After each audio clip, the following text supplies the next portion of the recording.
In the cinematic sea of prequels, sequels, reboots, and reimaginings, the Movie Retakes podcast considers the merits and desires for Hollywood's new takes on our beloved movie classics. Brothers Matt and Chris Sully, special guest, examine the latest retake franchises, pitch their own original retake visions, and share their love for the movies that made them. This is Big Sully. And this is Matt, the strolling man, Sully. No running here. It's terrible. And I'm the special guest star, Vanessa. Welcome, Vanessa. Thanks. So nice to have you So here. nice to be back. Back in the studio.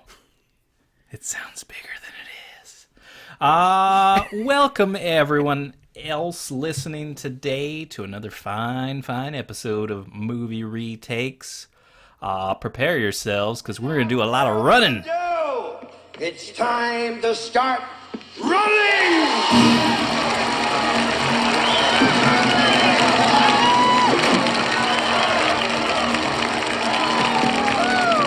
On your marks, get set. Killian, I'll be back. Only in a rerun. Go! The Running Man. Do I have to get up? I was just I'm kidding. exhausted We're already. probably going to sit mostly. But we are talking about The Running Man today. A fantastic motion picture. If you haven't already, make sure to follow us over on the Insta and Twitter and YouTube and Twitch. If you haven't caught one already, join us over on Twitch for a live podcast episode. We've got one coming up, the last one of the month, the 31st. But before then, we've got the 27th. And this may come out after the... That's already happened. So if you were there, I'm sure you had a great time. Thanks for joining me. It was a blast. And that's was going to be all about women in film. Trivia night. It was a lot of fun. I had a great time, didn't That's you? probably my Remember favorite when one that- ever. Yeah. When that thing happened and Yeah. the stuff. Oh, that was great. yeah. Hilarious. So That one person said that thing. one for the ages. We'll be my. quoting it for months. Big congrats to Cheesemo on winning the Masters of the Universe giveaway. Boy, we had a lot of entries, a lot of excitement over this, and he was definitely excited to win that prize. So congrats again, sir. Couldn't happen to a better person. Yeah. What's happening on the show today, sir? Oh, we're going to answer some very important questions when it comes to The Running Man. Is the action star of old new again? Who failed to become the king of sci-fi?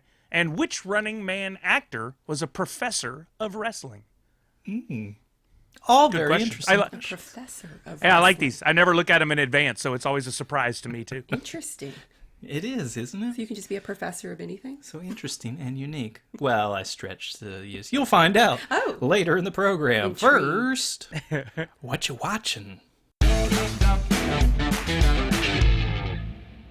Oh man, this one always catches me off guard. I'm glad I made notes. Still working on Young Sheldon. I like it way more than I should. Resident Alien with Alan Tudyk on Sci-Fi, fantastic. I love Alan Tudyk and everything.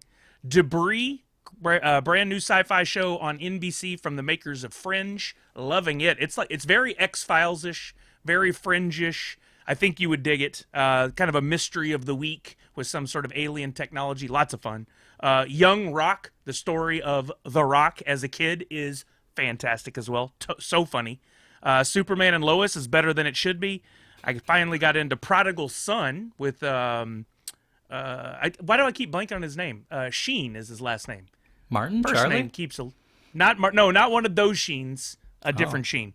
Look it up. Google it. And the guy who played Jesus, Tom Paine from The Walking Dead, is on there as well as in the lead. And I watched the Snyder Cut. We talked about this on our last live. 4 hours. I went into it not expecting much and was blown away. I'm super stoked. I want to watch it again. And I just found out they're really milking this deal. There's a black and white version of the Snyder saw Cut that, yeah. coming to HBO Max. I might give it a run. I enjoyed Logan in black and white. Was really good. And Mad Max Fury Road, the Chromium edition, was really good as well. I dig that if the movie is made for the black and white. And I think Snyder must have been thinking about this all along, because even the cover image on HBO Max for just the regular Snyder Cut was in black and white. I think they were already hinting at something about that then. So I'm looking forward to maybe sitting through that again in a month or two. And then, oh man, gaming is where it's at. I haven't been listening to many podcasts because I haven't been running. About to get back to that. Fall Guys, new season.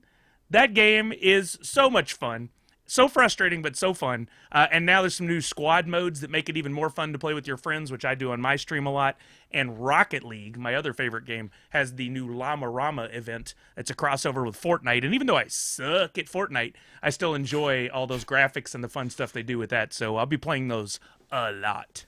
A lot. Cool. A lot. What a strange loop we've made. I remember having to convince people to watch movies that were in black and white. Yeah. And now we're choosing to take our color and strip it away. Yeah, so strange, but it's nice because it adds a different element to it. And you're right, it works for some things, maybe not everything, but some stuff is really good. Mm-hmm. And Mank recently was all done in black and white too. Which you still haven't watched. Which I still haven't watched. I still want to watch. Yeah. There was the whole setup was supposed to be done specifically with the cameras and lighting that they used to use back in the day, so it would have that exact old style to it. And so that's one of the reasons I'm looking forward to watching it. And I will, just haven't gotten to it yet. Well, they did it too with the first episode of WandaVision. And I saw some of the behind-the-scenes stuff on how they did that with the way they would paint the set and the lighting and everything was different. Very cool. Yeah, so interesting time. The rest of the stuff, man, some real strikes and gutters week. I told you I watched Tron Legacy, which I enjoyed again. Tried Monster Hunter. I know you liked it. I couldn't do it. I walked away. Brightburn 2, walked away from that. Just wasn't enjoying it. Yeah. I didn't like anybody. And Elizabeth Banks is in there. And if you can make me not like Elizabeth Banks, well, then you've ruined something. We did watch The Hitcher, that old 80s movie with Rutger Hauer. He's crazy. He's just psycho. He doesn't need a motive. He's just crazy. He's just crazy.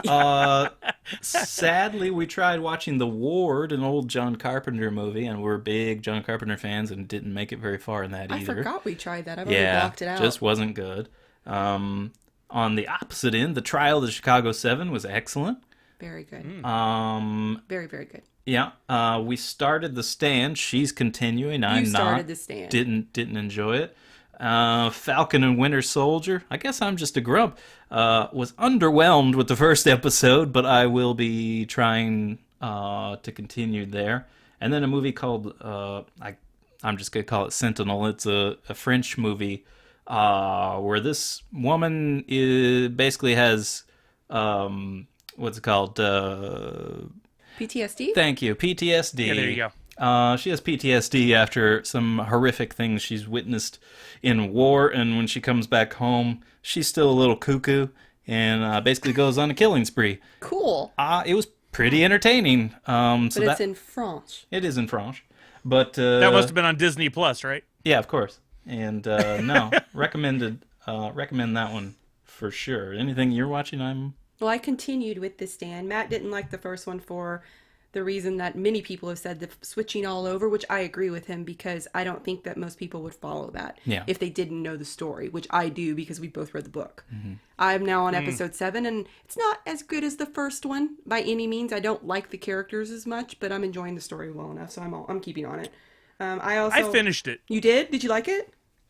Oh, overall, yeah. It was watchable. It lacked something. There was this element that wasn't there. There wasn't a character that just really did it for me. And the ending was Well, that's kind of, that's my big problem with it right now is that you don't care about the characters. The relationships aren't as good as they are in the first one.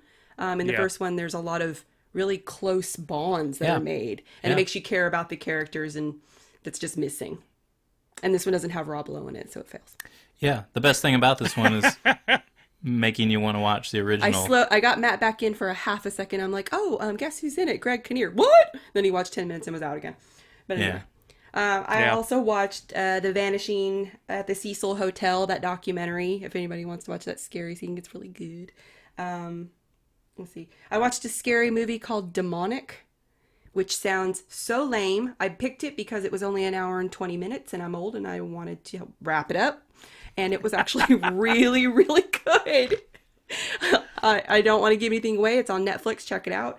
And also another one that's new this year this year called Red Dot, also on Netflix. Premise sound real cool. Some people go out to Sweden and hike and camp in this like really secluded area, and some people come out and they're hunting them. It sounded really neat. You probably thought it was all about cats. No, I was going to say, you say Red Dot, I think of two things, and one of them is a cat playing on the carpet or the wall. Sadly, that would have been more entertaining. Yeah. Oh, wow. Like, it started out pretty good, and then it just tried to do too much. Is there a cat network where they have, like, Yeah, my brain. Or I guess this is from Scrooge, huh? Where just balls of twine are dangled at fast movements, and then there's a red dot. Yeah, exactly. Yeah. Oh, man. All right, cool. Well, Vanessa has written her own behind-the-scenes segment this week. Ooh. I took a stab at it. Breaking it. Go for it. That should have been used in the Scream episode. Why did you wait till now to say that? The 1980s were a decade of excess, so it's no wonder we demanded nothing less of our action stars. Before the need for backstory and motivation engrossed modern cinema, our heroes were simple creatures with one focus: to kick ass. What our jacked-up stars lacked in Oscar-worthy monologues and nuanced expressions, they more than made up for in biceps, abs, and a black belt. Sometimes we were awarded with a quippy pun when the bad guy was defeated. Smack with a phone book, Arnold might say, "You've been disconnected." And we all know the Chuck Norris jokes. We ate it up, and it rarely occurred to us to question how one man could take on the entire KGB and come out with nary a scratch. He's a badass was good enough. In the 90s and 2000s, the badass became more evolved. We learned our heroes could be human, less muscles, more brains, a conscience, families, vulnerabilities. Linda Hamilton's mama bear Sarah Connor was ultimately trying to protect her son. She just also happened to save the world and be a badass. Russell Crowe's noble Maximus was avenging his slaughtered wife's son and Marcus Aurelius, and fought wars and battled tigers. And Christian Bale is unforgettable in Christopher Nolan's Batman Begins, with one of the most epic origin stories to ever be put on film. We fancied ourselves action movie sophisticos and flocked to see films that were more than just plot. They were character-driven, rich in theme and directing style. These were new kinds of champions, and again, we ate it up. Still, though, maybe from nostalgia, we find ourselves drawn back again and again to the musclemen of yore, those familiar titles. An hour and a half is well spent watching a SWAT team shootout, kung fu sound effects, knife fights, and near misses. I mean, Die Hard is good every time. Predator is still amazing. And let's be honest, sometimes we just want to see shit blow up. Hollywood knows that. There's been a resurgence of these types of movies in recent years. Liam Neeson has a special set of skills in Taken, and we get to see them in all their glory. Yes. Good guy Keanu became John Wick in 2014, and I've never seen so much blood. Yes. And now we have Bob Odenkirk's Nobody announcing in the trailer, "I'm gonna f*** you up." Yes, yes. So I suppose we can have our cake and eat it too. There's a time and a place for depth, a time when I want to settle in and feel things. But other days I want to turn the volume up and watch an unbridled bloodbath. I want to take that cake, stuff it with napalm, ride bareback on a chopper and yell yippee-ki-yay as we toss the cake bomb at Godzilla. There may be something wrong with me. That's great. Well written. Thank you. Mm-hmm. You know, I think about this a lot, especially when we talking about films like Running Man with Arnold Schwarzenegger. We grew up in a time where Stallone and Schwarzenegger were it, and I hadn't had a life before that, so I thought we would always have Stallone and Schwarzenegger, and we're lucky enough to still have them, but they're not what they once were. I mean, looking back at Schwarzenegger in this and Commando and Predator, he was a god. Yeah. Like, he was perfect, chiseled, fun actor. He could deliver those fun lines too, and I still enjoy him, but I thought we'd never get that again. Now I'm really enjoying everything The Rock does. Yeah, he's kind of the because he is nowadays. that. He is totally, and I wonder, will we continue to have that? Because you're right. Now over the decades, we've had a bunch of different types of heroes. To think of Bruce Willis in the same argument as Stallone and Schwarzenegger, I never thought would be a thing, and then here we are.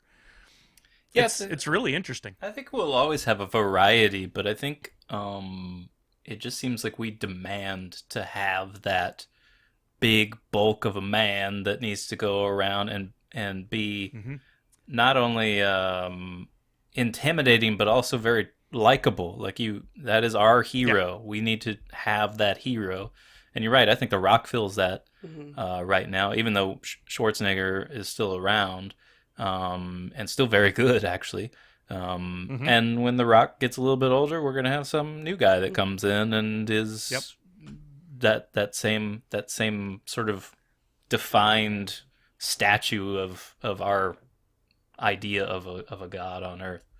And so we'll always have that. But I like the variety of action stars. Same. You know, Me too. It's cool because. Yeah, you're right. There's some days we want a little bit more sophistication, and some days we don't want to think. We just want to watch. That exact sentence has been said in our house more than once. Let's watch some stuff and blow up. Yeah, we don't say we want to watch action. We want to watch stuff blow up.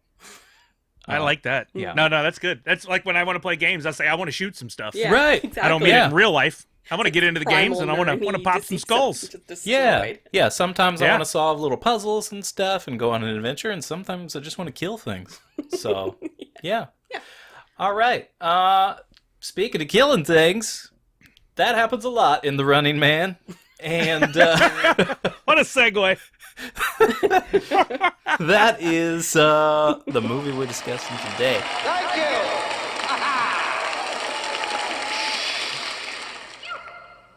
It's showtime.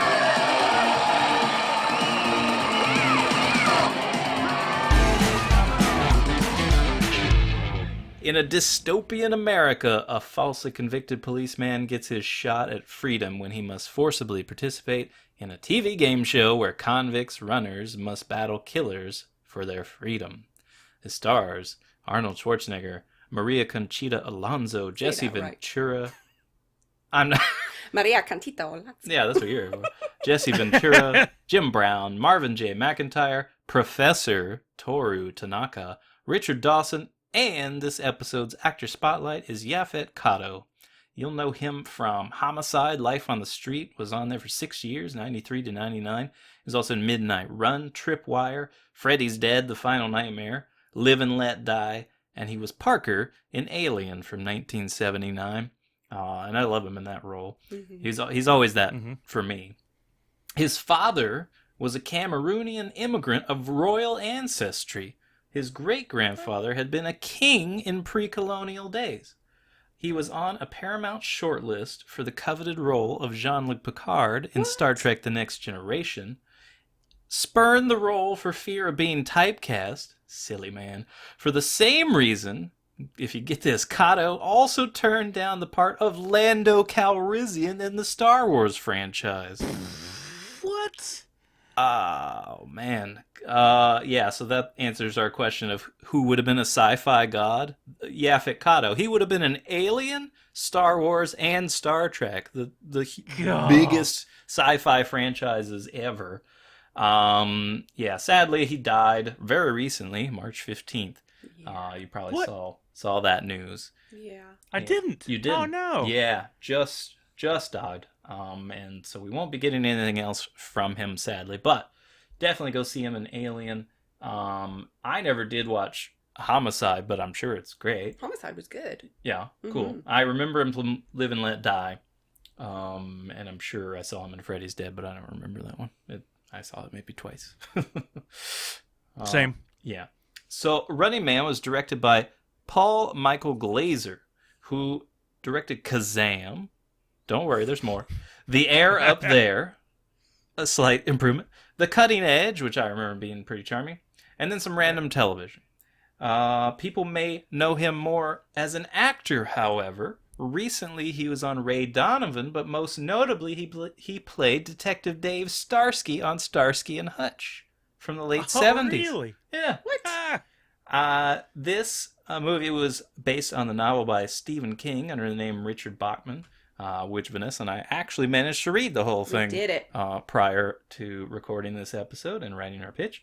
The screenplay is by Stephen E. D'Souza, who wrote quite a few things that you'll recognize. 48 Hours, Another 48 Hours, Commando, Jumpin' Jack Flash, Die Hard, Hudson Hawk, Die Hard 2, Ricochet, The Flintstones, Beverly Hills Cop 3, and Judge Dredd. Dang. Wow. Yeah. Everything in there but the Flintstones, fantastic. Well, the Flintstones was fun. Yeah, I don't remember liking that, but yeah, everything else I really enjoyed. Everything in there but Hudson Hawk. No, you hush your mouth. It's a Oh, wonderful don't film. do that to Hudson Hawk. Come Hudson on. Hawk was dumb. Oh no. Might be the dumbest movie ever made. It's playful. You have to understand the tone. Running Man was from 1987. The top 3 in that box office that year were 3 Men and a Baby, Fatal Attraction, and Beverly Hills Cop 2. We also covered that year in our Motu episode, and Planes, Trains, and Automobiles. The Running Man made $38 million on a $27 million budget, so not a huge profit there. It's not a flop. Not a flop either, but at 64%, it's kind of just above that mark where enough people enjoy it, but it's not a huge success. It's 3.5 stars for me. I think I said I was about the same. About the same? 3.5? 3.5 is fair, but for nostalgia purposes, it's probably higher because I will watch it again and again. I have. Yeah, like I think... Say, what do you have? I was going to say, if you'd asked me this before I watched it, I would have rated it much lower. Mm-hmm. It was way better than I remember. I'm going to give it 4 stars. Right. Yeah. I'm okay with that. And I'm good with it. I think it very much fits a particular desire when you want to watch some action and some of those one-liners, which, my God, this is... Bad. Here is Sub-Zero. Now, Plane Zero. My gas line! My gas line! Go to the mercy! Go to the mercy! How about the light?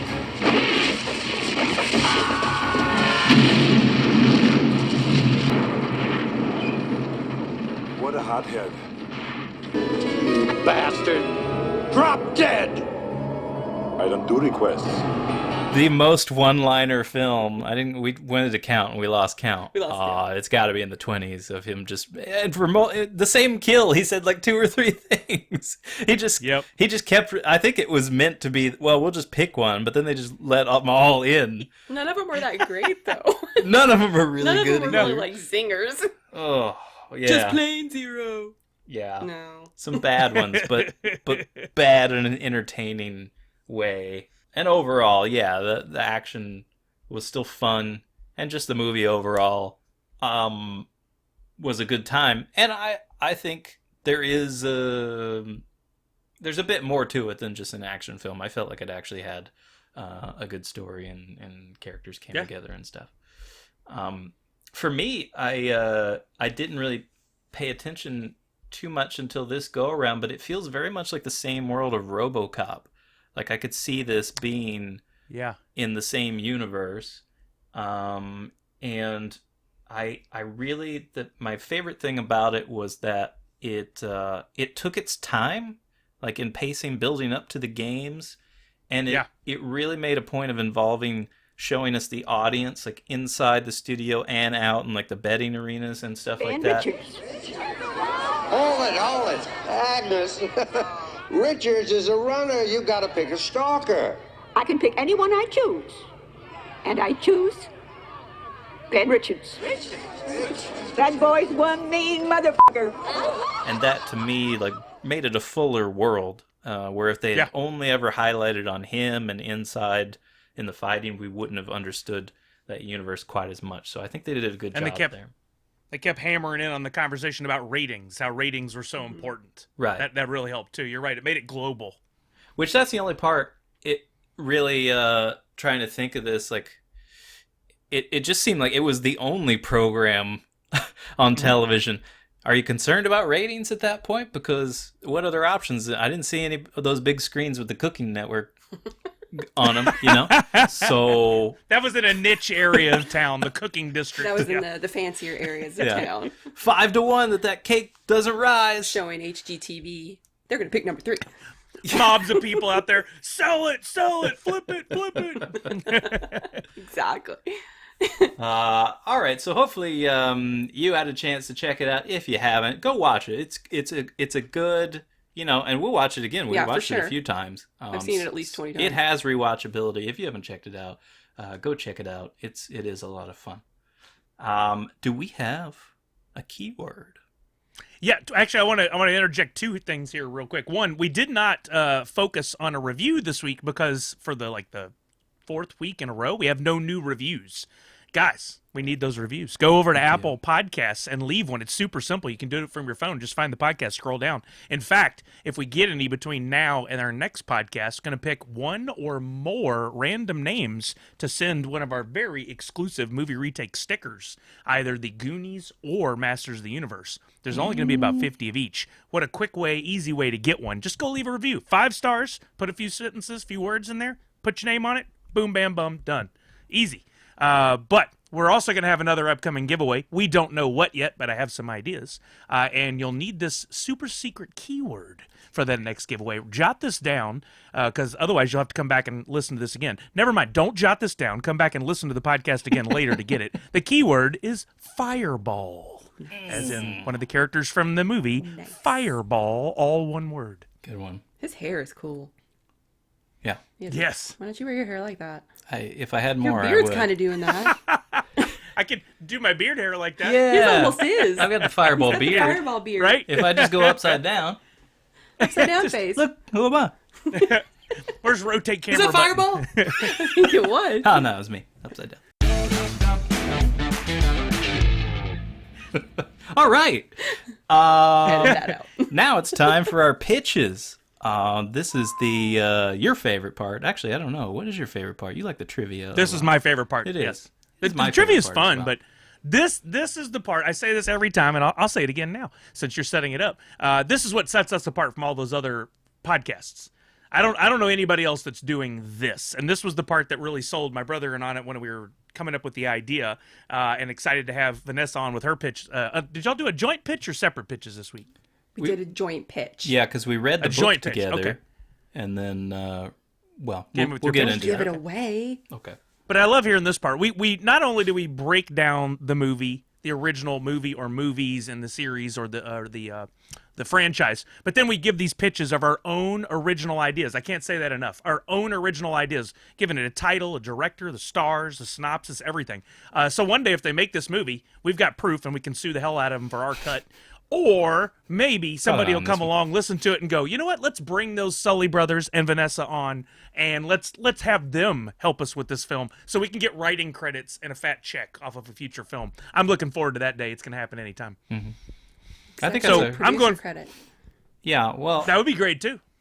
then we need money. I'm not giving anybody any money. They need to pay us. I think, that's my goal for the podcast, actually, is I want us to eventually have a story by credit, if not end up writing the whole screenplay. But somebody needs to come in and be like, find one of our pitches and be like, you know what, this is good, and we need to make a movie. And then they do, and be like, here's $5. I don't know how much people get for a story by. 5 Canadian bucks. Here's a toonie.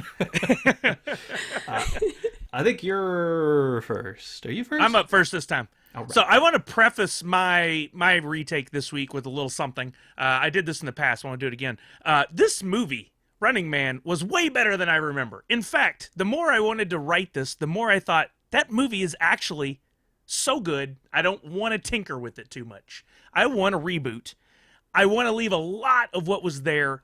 Structurally, very good film. The only things that was lacking was their vision of the future.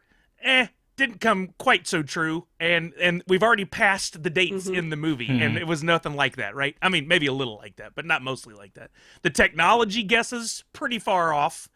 They got some stuff, but most of it they didn't really. And it was trying to be funny, but wasn't funny. Like, there were moments, but really they didn't do it like MCU does now. I think the MCU does great with their balance of action and humor, so I want a little bit more of that. So what I did was go back and recast the film for today and just make some slight tweaks. So it's going to be fairly identical to the first one, except for a couple things, and I'll share that with you. First off, we're keeping the title. The Running Man is just, it's perfect. I don't want to mess with it. Director, I want to take this thing to the future. I thought about who directed Minority Report, but that's too big. Steven Spielberg, too big for this. So I went one of my other favorite sci-fi films, Edge of Tomorrow. I want Doug Liman to direct this. Love that movie. Can't wait for the sequel. I think that's so fun. And then casting. This is going to be a big budget film. We're going real big with this. So my leading role of Ben Richards will be portrayed by Will Smith. I like him in action films. It's time for him to be in another July 4th winner. For William Laughlin, I'm going Garrett Dillahunt. If you don't know who Garrett Dillahunt is, he was most recently on Fear the Walking Dead, and he was in Sarah Connor Chronicles. He's been in several other things. You'll recognize him. You just don't know him by name. He's a great actor. I want him in this. I want big, brooding, quiet, and that's what Garrett Dillahunt will bring to the screen. For Harold Weiss, I'm going with a good nerd look and somebody I love, and I just mentioned Alan Tudyk. I want Alan Tudyk in this. I think he'll be great. I love him in everything. Yeah. Rosario Dawson as Amber Mendez. Carl Urban as Damon Killian. I want to see Carl Urban's big flamboyant self up as a game show host. I think he'd be great at this. I'm going to go with Dave Bautista as Buzzsaw, and then I want the rest of the killers filled in with WWE superstars. Nice. I want you to bring in these big, giant, jacked, chiseled dudes to be the killers, because that's what they need to be. And the WWE's full of them, and there's some WWE cash to be put into this film, I bet. They'd produce. The setting will be in the future again. This time we're going to 2037. I'm going to go out a little farther. And here is my pitch. Almost identical to the original film, we open on a close-up of police helicopter pilot Ben Richards, played by Will Smith. He's given a direct order to fire on a group of civilians during a food riot and refuses. He's detained and eventually framed for the massacre of these civilians through some fancy editing of the live body cam footage from the event. We catch up with Ben Richards and his friends in prison several years later. William Laughlin, Garrett Dillahunt, and Harold Weiss, Alan Tudyk, are part of a resistance group looking to take down the government by hacking into the ICS broadcast, but their previous attempts landed them in prison. The three find themselves working alongside one another in the mines off-planet when a fight breaks out between several inmates. They had been waiting for just such an opportunity. Richards and Laughlin use their size and former military training to quickly overtake one of the guard booths, where Weiss is able to hack into the computer systems running the work camp and reprogram the implants within the prisoners that keep them hostage. These implants would normally detonate when a prisoner breached one of the electronic fences surrounding the fields, instantly killing them. But with Weiss's hack, they could all safely run without fear of that happening. The three flee but are almost immediately separated outside of the work camp. Ben Richards makes his way to the employee housing located several miles from the work camp and breaks into the first unit he can find. It turns out to belong to Amber Mendez, played by Rosario Dawson. He holds her hostage and promises not to harm her if she will help him get back to Earth using her travel privileges. She has seen the news footage of Richards and the massacre, and even though he states he has been framed, she doesn't believe him and fears what he'll do. So she helps him and looks for her opportunity to escape. At the space transport, basically a futuristic airport, Mendez takes her opportunity to out Richards at the security check, and he is taken into custody once again. But this time it is under the direction of ICS, who runs the popular Running Man TV show, where convicted criminal runners must escape death at the hands of professional killers. Just like in the original film, Richards is coerced into participating in the show, bribed with his freedom if he survives. The advertising for his upcoming episode begins to air almost immediately and catches the eye of Mendez. Mendez sees that Richards is portrayed incorrectly in the media. They state that he killed several and injured more during his attempt to return to Earth, and does a bit of investigation of her own. As it turns out, her brother actually works for ICS, and she uses his credentials to log into their secure servers, where she finds the original, unedited footage of the Bakersfield massacre. She downloads the clip and sets off for Earth to help Richards. Richards' episode of The Running Man starts, and he finds himself playing alongside his friends Laughlin and Weiss. Showrunner Killian, played by Carl Urban, had tracked them down for the show and the big ratings boost. The three go into the Running Man course, and the show begins. Watched by a live studio audience and billions of people around the world, they fight for their lives against the killers. These professional athletes turned primetime murderers have slaughtered hundreds of contestants before, and there's no indication that this episode will be any different. That is, until Richards and his friends begin to battle and win against the killers, played by Dave Bautista and a host of other WWE stars, playing characters like Dynamo, Captain Freedom, Fireball, Buzzsaw, and more. As the show goes on, Killian is under pressure from the government, As the show goes on, Killian is under pressure from the government to pull the plug, but the ratings boost and potential profits are too much for him to shut down. While all this is going on, Mendez is caught leaving the housing complex near the prison camp where Richards and team escaped. Her download of that original footage triggered multiple alarms, and ICS abducted her before she could make it to the authorities. As a punishment, they frame her for assisting Richards in his escape and toss her into the same Running Man show alongside Richards, Laughlin, and Weiss. The team works together to fight the killers, and as they work their way from one level to another, they realize they can't follow the rules of engagement forever. They've got to get out of this loop at some point. At the beginning of level 5, Richards avoids the killers completely while the rest of the team fights. He uses the opportunity to search the level for exits and finds a way off camera and into one of the media control rooms hidden behind a false wall on the set. Thinking that will simply be a way for them to possibly exit, he returns to the group to show them what he's found. Unfortunately, he arrives seconds too late. Laughlin is injured horribly by one of the killers and dies before Richards can get to him. Richards overtakes the killer and is able to guide Weiss and Mendez to the control room. Between Weiss and Mendez, who had managed to smuggle a copy of that video out with her, maybe stored in some sort of futuristic memory storage within her body, they are able to upload the video and broadcast it publicly across the web. This causes an immediate panic within the audience, who riots and overtakes the show. Even the ICS employees on hand turn against the company. Richards, Weiss, and Mendez use this opportunity to escape down to the first floor and main stage. During their exit, they come across Killian and his armed guards. An epic battle goes down, and at several points, some very large, very pointy beams and boards nearly kill Weiss by impaling him through the chest. But at every instance, he narrowly escapes. This is a nod to Firefly. He never got stabbed through the chest. Richards eventually overpowers Killian, all on camera. Instead of killing him, though, Richards decides to turn him over to the authorities. After all, it was never his intention to kill anyone. He only did it out of self-defense before. Killian is exposed and convicted for crimes committed in the production of the show. Richards, Weiss, and Mendez are pardoned and freed. But as we all know, the show must go on. At ICS headquarters, we focus in on a boardroom meeting. A discussion/argument about the future of the show is underway, and the main topic seems to be who will take over the show. The camera zooms in on the chair at the head of the table, turns so we can only see the back. A puff of smoke, clearly from a cigar, rises over the chair back, and the chair turns to reveal Arnold Schwarzenegger. Someone shouts, "What are we going to do? As president of this company, you have to make a decision."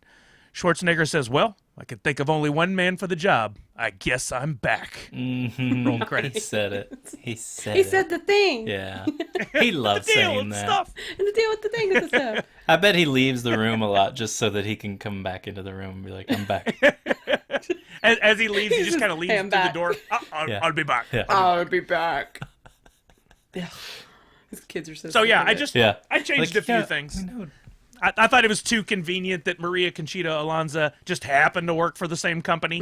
So I changed that up a little bit. I thought their collars needed to be updated, so we went with the implants. I liked that part. Yeah, I took that from other films. Totally stole it. It seems to be a common thing. And then I wanted to change it up a little bit in how they got out of it. I thought it was just a little too convenient. They happened to be going after some satellite dishes that happened to be within where they were playing the games. So instead, we hacked the internet. It's a bad design. So I thought it kind of filled in a couple of the holes that I found when I watched the first film there. I think it's kind of funny you used Rosario because We talked about using her. Yeah. Yeah. Because Well, she's look up pretty hot much good. Hispanic women, and yeah. she's a go-to. Yeah. We looked up. We were trying to find somebody that looks smart, and that it would be a badass, but not overly just drop dead gorgeous. She's Right. such a unique look. Yeah. She's a good, yeah. And she's 'Cause good. She can, I mean, she's still beautiful, but Oh, like she's beautiful. You can downplay her a little bit. Yeah. Yeah. Yeah. No. Yeah, I thought of Sofia Vergara or there was a couple others, Maybe and I'm I like, don't no, understand they're her. beautiful for sure, but these aren't on-screen personalities we're talking about. These are real women. You're right, yeah. No, I liked it. I like the ending. Nothing wrong with that Thank you. story at all.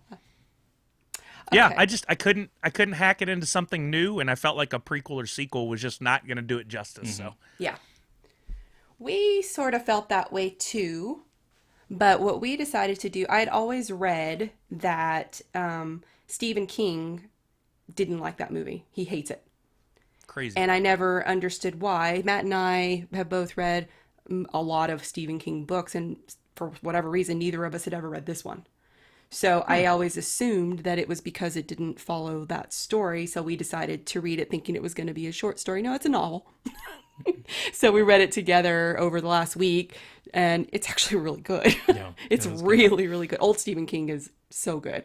So anyway. Is it vastly different than the movie? Completely different. Yeah. Completely different. Now I want to read it. So, well, you're about to. Yeah, pretty much. So our version is based on that story. We decided to go more purist, I guess, and keep it really close to the story he tells there. We are calling it the 99%. Casting for Ben Richards, we picked Adam Driver because in the book he's meant to be tall and thin, but strong and smart. Yeah, but not a perfect. Not a big beefy dude. Not a big beefy dude, just a dude. But a dude. His wife is Sheila Richards, and we picked Nicole Sakura. You know her as Cheyenne from Superstore. Oh, yes. We thought she'd be a lot of fun. Killian, we chose Lance Reddick. You would know him as the concierge from John Wick. Yeah. Oh, he's great. Yeah, he's awesome. Very key he's role. In Fringe. Yeah. Very key role.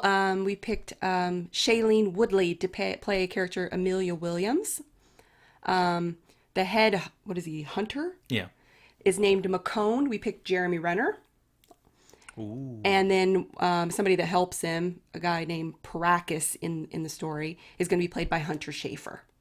And Hunter Schafer is from Euphoria. Yeah, so okay. Yeah, we changed it. We changed small modifications. Small modifications. Yeah, he's like is he even middle aged? I think he's kind of young. I don't know. Paracus? Yeah, was young. He was younger. Yeah, and overweight, and but we changed that to like a younger girl. Woman. I don't know how old she is. I don't either. Anyway. We changed it up a little bit, but also going to be a big budget film. For our director, we chose James Mangold. He did Copland, Girl Interrupted, Identity, Walk the Line, and what we chose him for mainly was he did Wolverine and Logan, which is kind of the same feel, and Ford versus Ferrari. Yep. Oh, good movie. Mm-hmm. Oh, Ford versus Ferrari? We'll get into that later. Yeah. All right. Picture the scrolling. Yeah. At the beginning. Yeah, this is the opening text. And go. Future America. The class division has widened as population increases. Poverty, famine, disease, unemployment, and crime are at all-time highs. The well-to-do 1%, as always, look down on the lower class as a burden on their fragile society, blamed for the hell they were born into. With a struggle to find work and little access to health care, the 99% are left with one option to stay afloat: the games. Whether they compete in dangerous contests for money or play as audience participants, the games are as pervasive as the crowded city's polluted air. There's one game no one wants to play, a deadly rigged lottery no citizen can win, but with a prize too coveted to resist. In the Running Man you are hunted. America is the playing arena, every citizen the eyes and ears for the hunters, specialized assassins sent to kill the players. Every hour you survive means money for your family. Survive for 30 days and you are moved to the upper echelon of society, mansion for a home, limitless funds, everything your heart desires. The longest run to date? 8 days.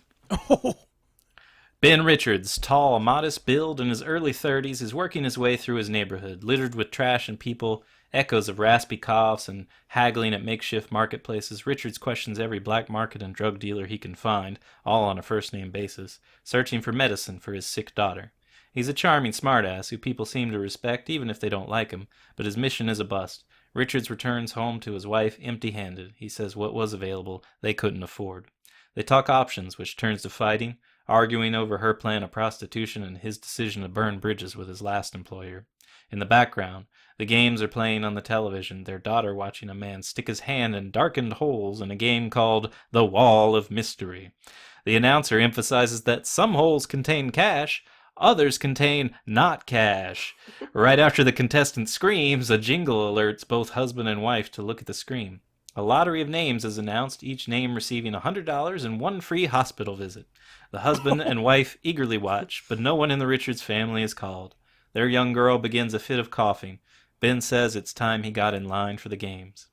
In the shadow of Games Tower, a skyscraper walled in giant screens televising the games, crowds gather, many in line for entry. The crowd watches clips from the most recent episode of The Running Man, highlighting winning spotters, members of the public that successfully identified contestants in the wild. The ones which directly led to a hunter's kill cheered for the cameras with their cash bonuses. Commentators talk about gangs that have formed in most cities which have taken to hunting contestants despite it being against game rules. Nevertheless, it's suspected many attack contestants, then report them to get a spotter reward.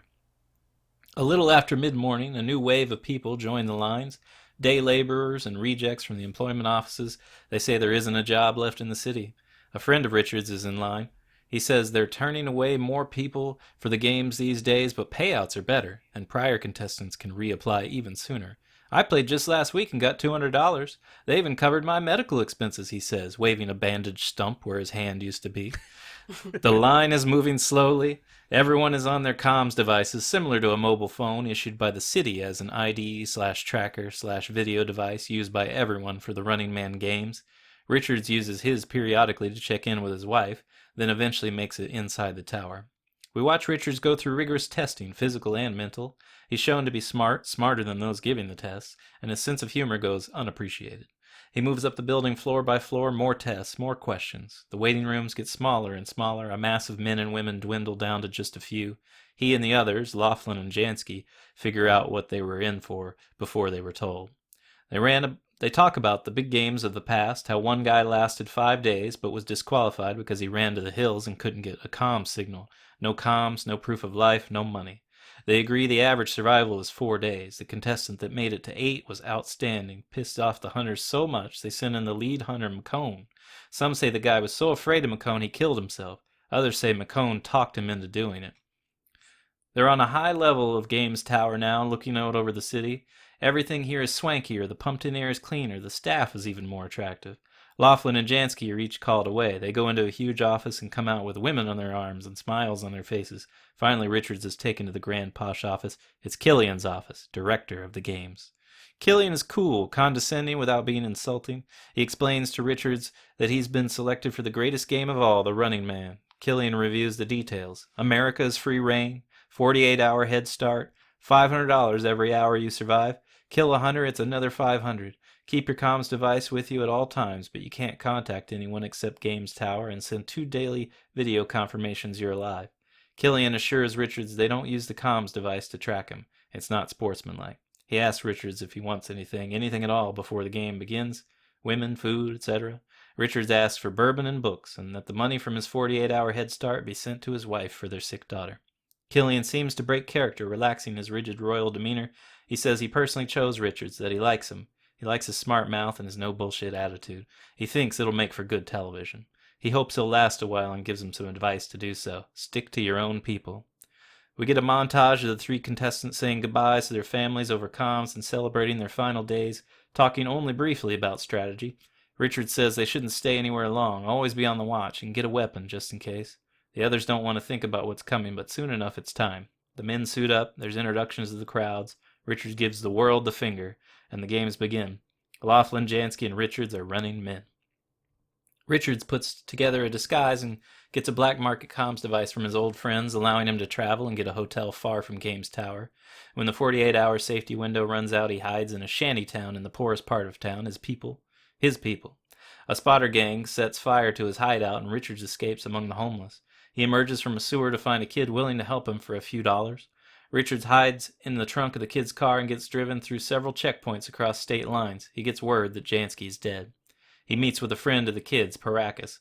She can take out the tracking component of his comms device just in case Killian decides not to honor his gentleman's agreement, but her mother knows who Richards is and calls the police. Richards and Paracas are in a car chase with the police and hunters and spotter gangs, and in their final escape, Paracas dies and Richards is broken. He hobbles out of the city and through a forest to meet up with an upper-class woman, Amelia Williams, out for a drive. He holds her hostage. Along the way, the news reports that Laughlin was caught and killed. Blowing through checkpoints and getting into shootouts with police and hunters, Richards and Williams escape again and again. The public, once set against the Running Men, are now rooting for Richards. He survives 7 days when they reach another airport, surrounded by every manner of authority and a cheering crowd.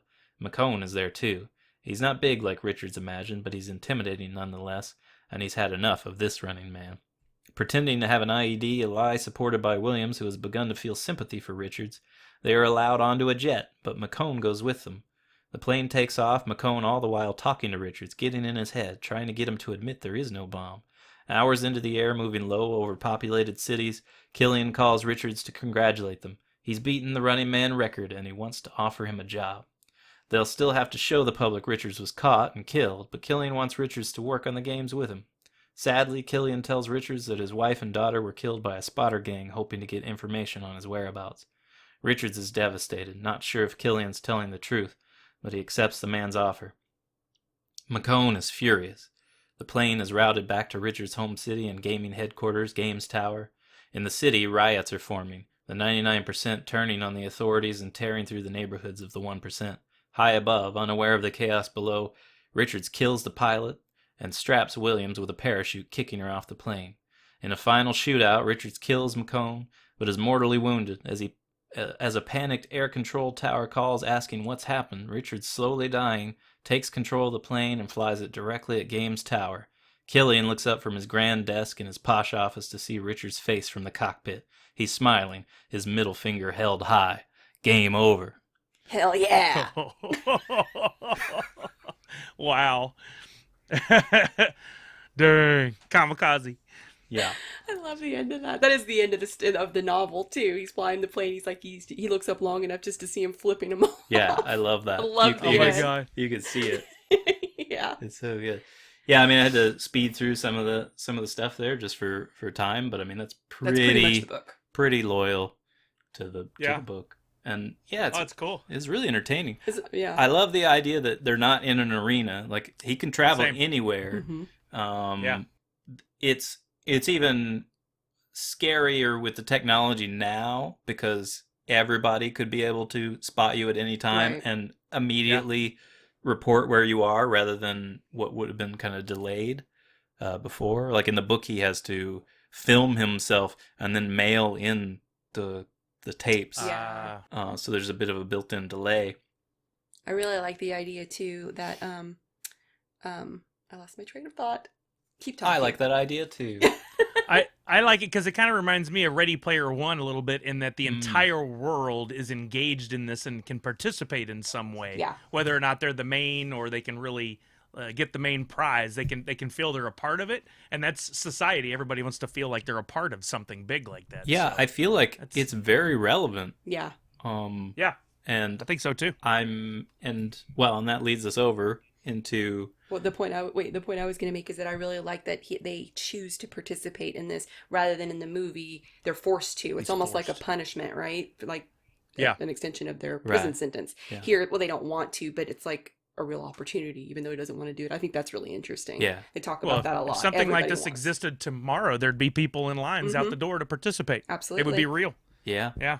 I mean, they already line up to play that Wipeout game, and that thing looks like it's Well, they used to play, what was the one? crazy. Fear Factor? Fear Factor. Yeah. I wouldn't do Fear Factor, but I would do Wipeout in a heartbeat.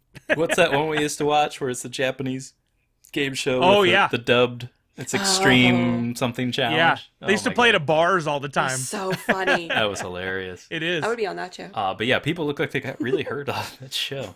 Oh, yeah. I've seen people on Wipeout, but I'm pretty sure that went off on a stretcher. Well, some dude died on Wipeout. Did he? Yeah, he had a What? heart attack. Oh, yeah. Oh, It was well. bound to happen Okay. at some point. No, he was like Yeah. 24 or something. Maybe Maybe not that okay. young. But he had a heart condition. Dang. And he didn't tell them or something. Jeez. Anyway. Well, this episode is dedicated to that young fellow. Yeah. That leads us over into the retake is happening for The Running Man. It at least is announced.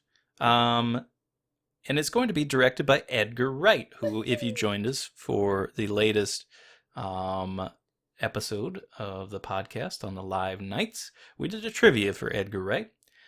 He is the director of Shaun of the Dead, Hot Fuzz, Scott Pilgrim vs. the World, The World's End, and Baby Driver.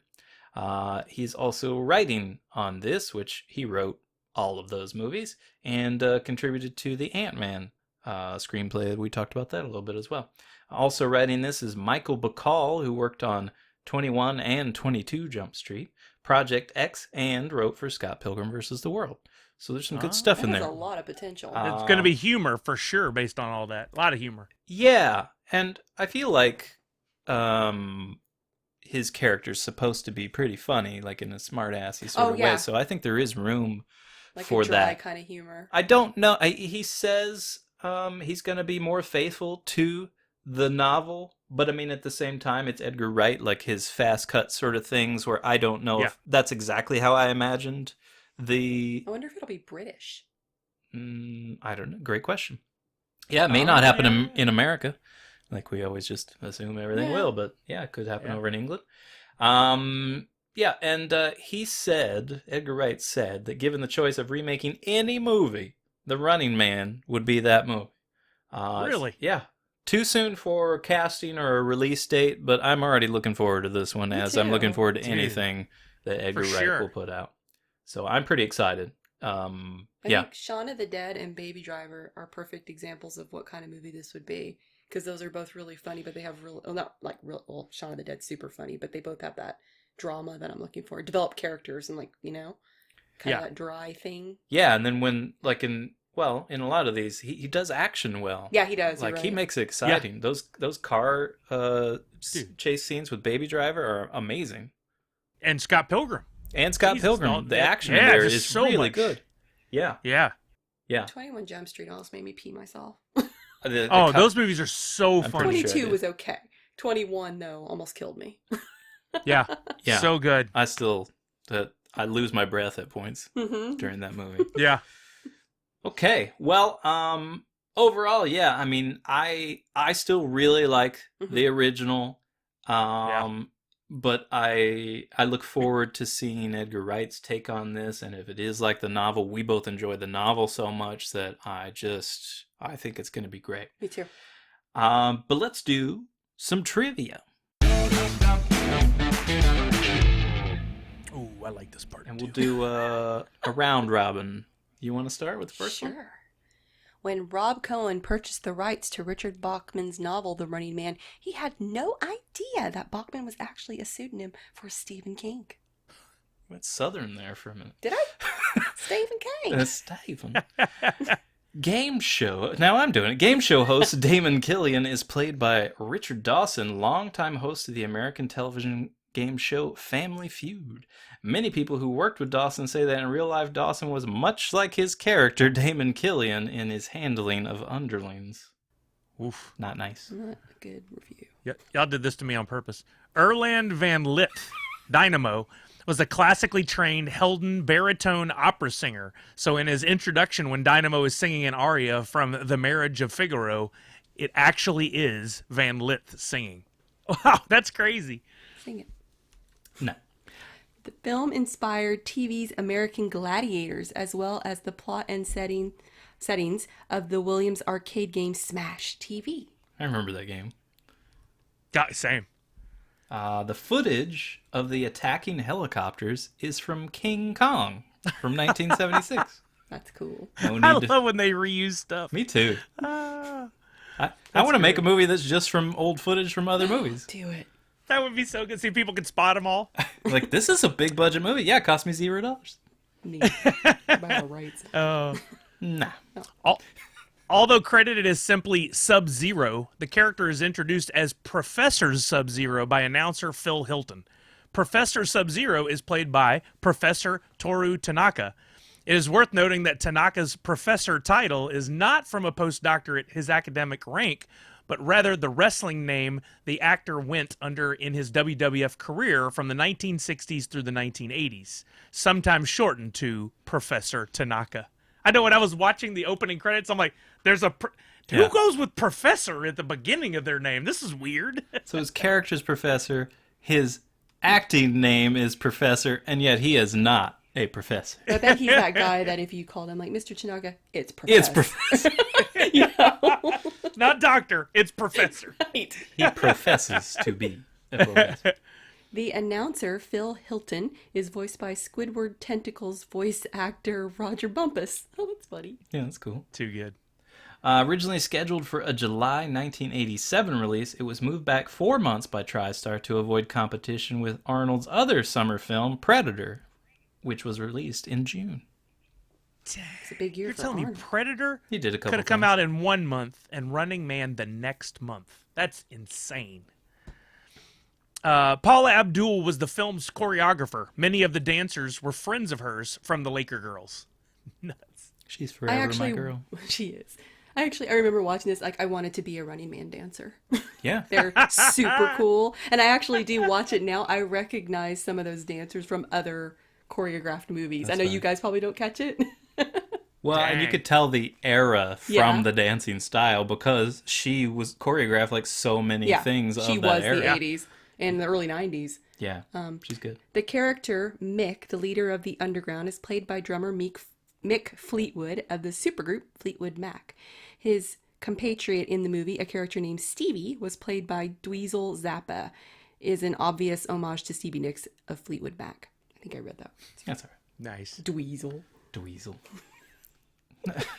It's hinted that Mick Fleetwood plays himself in the movie. In the film, the resistance leader's name is Mick, and he's British. And when Mick meets Richards to remove his explosive collar from around his neck, he says to him, "You're one of the cops who locked up all my friends. Burn my songs." Ah, nice. 4 actors from the Predator film franchise appeared in this film. Arnold Schwarzenegger, Jesse the Body Ventura, and Sven Ole Thorson all appear in the original feature film Predator, 1987, while Maria Conchita Alonso also appears in the sequel for Predator 2, 1990. I like Predator 2. It's so different, and it is fun. Yeah. It's good. Yeah, you're up. Oh. Prior to Paul Michael Glaser being hired as director, executive producer Rob Cohen had fired 4 other directors in his attempts to make the movie. One of the directors, Andrew Davis, actually got the project off the ground and into production, but only 8 days into the shoot, he was already $8 million over budget and 4 days behind schedule. Cohen let Davis go, and ultimately hired Glaser, whom he had worked with on the first season of Miami Vice. Dude, $8 million over budget in 4 days. Right. You gotta try to do that. It's because of the professor title. Yeah. The body count in this film is 41. That seems low. I like that. This is a good number. I like that. The Running Man game show seen in the film was based upon an early 1980s Japanese game show called Trans-American Ultra Quiz, in which contestants were tortured in various ways. The prize went to whichever contestant could stand the pain/humiliation the longest. Jesus. Schwarzenegger wears a World's Gym sweatshirt in the scene after he escapes from the prison. World's Gym was owned by Schwarzenegger at the time. That makes sense. Dang. All right. We need a link on where we can find the Running Man home game. We do need that. Yes. Somebody actually has made it. I looked it up. Really? Yeah. Really? So I think you can purchase it. I didn't. That leads me. I won't give it away, but while I was watching the movie, the home game really keyed me on what I want to do for the graphics for this one. I can't wait to do it. I'm gonna tackle it this weekend. Neat. I think it'll be fun. Well, thanks everybody for joining us again. Again, check this movie out. I know some of these you're younger viewers, and we're picking these older movies, ancient for you. But you know, we watch them because there's a reason. You know, they're just good. They're classics they're classics at this point, but they are classics for a reason. So are you, and so am I. Oh boy. Well, thanks for stopping by. I am Matt. Support a writer, read a book. I'm Mrs. Matt. Also support another writer. And this is Big Sully, definitely not a writer. Nerds Unite. Well, that hit the spot.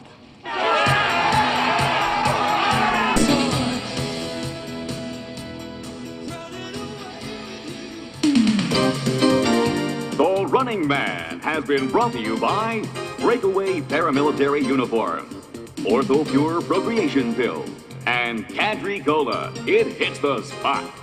Promotional considerations paid for by Kelton Flamethrowers, Wainwright Electrical Launchers, and Hammond & Cates Chainsaws. Damon Gilligan's Wardrobe by Chez Antoine. 19th century craftsmanship for the 21st century man. Gantry Trooper and Studio Guard sidearms provided by Colchester, the pistol of patriots.